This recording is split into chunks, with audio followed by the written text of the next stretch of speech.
Jod bura mawuok e gwenge mag Kadhawadh Nam Chumbi koro dwaro mondo migi lemo mar jakom komiti mar od bura mochung'ne loso budget kaachiel gi lemo mamoko mag jogoro mongirore e kinde ma lokruoge e komiti mag od bura dhi nyime ka giloso e kaunti ma Kwale e kinde romo margi. Jood burago ong'ur ewi lemo manok mag jogoro mongirore ne jotelo mawuok e gwenge mag Nam Chumbi. Giwacho ne gidwaro lemo auchiel mag jogoro mongirore e sirikand manywanda mae bang' duol mar jotij piny owacho kata PSC yiero ji maromo 109 ne jatend piny mondo opiedhi. Tumeangalia sana wale walioteuliwa kwa makatibu ma PS na Kenya nzima tuko Pwani ni 4 tu ambao wako kwa kama makatibu.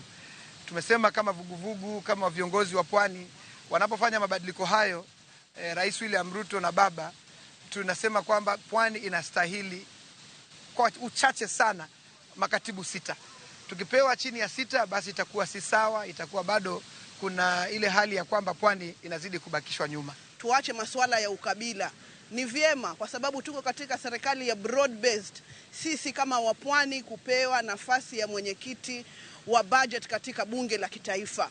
Kwa sababu moja ambayo mimi kama mwanamke imekuwa ikinihuzunisha sana, uchumi wa Kenya unaimarishwa na fedha nyingi ambazo zinatoka katika bandari yetu ya Pwani. Kwa nini iwe katika kamati zote watu wanazungumzia jamii mbili peke yake? Hili ni jambo ambalo sisi wa Pwani tunaendelea kuunga serikali, lakini inafika wakati tunaona kwamba hatupatiwi usawa. Lakini tunataka rais pia akikuja ajue barabara zote za Pwani vile ametaja huko Northeastern.